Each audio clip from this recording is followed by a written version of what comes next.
Maniaco-dépression, trouble bipolaire. Définition. La manie peut se définir comme le contraire de la dépression.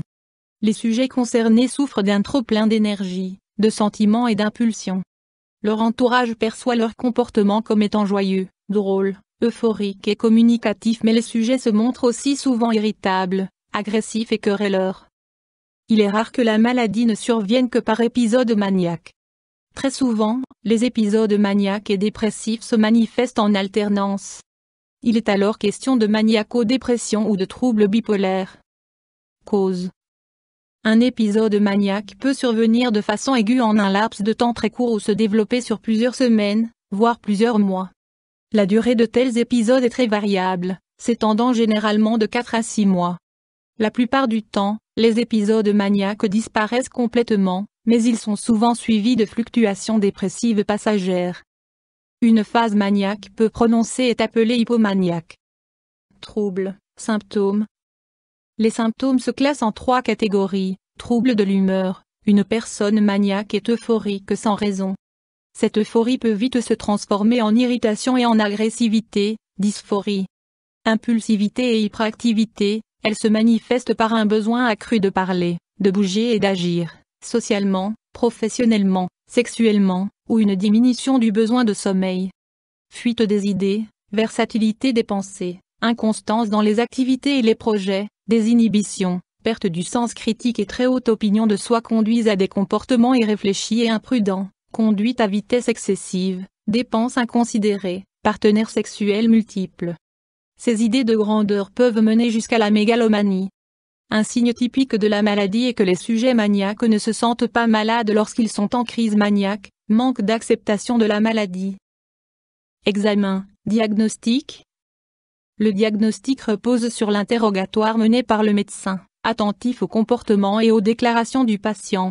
Les observations de tierces personnes peuvent s'avérer utiles. Important, il est primordial d'exclure l'abus de drogue ou la consommation d'autres substances. Les maladies physiques éventuellement responsables doivent aussi être éliminées. Options thérapeutiques. Traitement de la crise. En phase aiguë, le traitement peut s'avérer très compliqué puisque le sujet ne se rend pas compte qu'il est malade lors des épisodes maniaques. En cas de mise en danger d'autrui ou de sa propre vie, une hospitalisation sans le consentement du patient est nécessaire. Mesures générales. Protéger les sujets des facteurs irritants extérieurs. Prendre les sujets au sérieux sans toutefois trop se formaliser de l'aspect maniaque de leur comportement en cas d'hyperactivité. Donner à la personne des possibilités de s'occuper. Il est important de normaliser le rythme de sommeil. Médicaments. Lors de la phase aiguë, les médicaments sont souvent indispensables. Les neuroleptiques et le lithium sont les médicaments les plus courants. L'acide valproïque et la benzodiazépine constituent une alternative à ces traitements. Traitement de fond. Pour prévenir un nouvel épisode maniaque, le patient doit suivre un traitement à long terme. En raison de leurs effets indésirables, les neuroleptiques ne doivent pas être pris de façon prolongée. Ainsi, un traitement par lithium, ou par carbamazépine, est instauré lorsque l'épisode maniaque s'atténue. Progressivement, la dose de neuroleptique est réduite.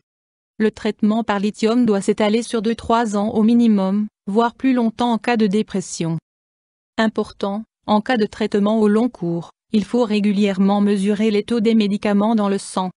Avant l'instauration d'un traitement par lithium, le médecin doit expliquer au patient quels sont les signes d'une surdose. Signes d'une surdose de lithium, nausées, vomissements, troubles de la vision et apathie. Par ailleurs, une surdose de lithium peut provoquer une lésion des reins, des crampes, voire le coma, perte de conscience. Psychothérapie. Après les épisodes maniaques, les patients ont souvent honte du comportement qu'ils ont eu au cours de la crise aiguë. Les entretiens menés au cours de la thérapie permettent de surmonter cette honte.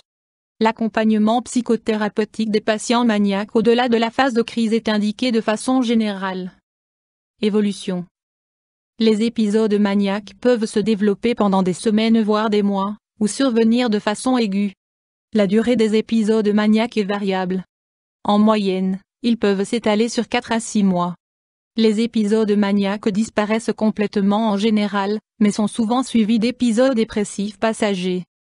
Complications possibles.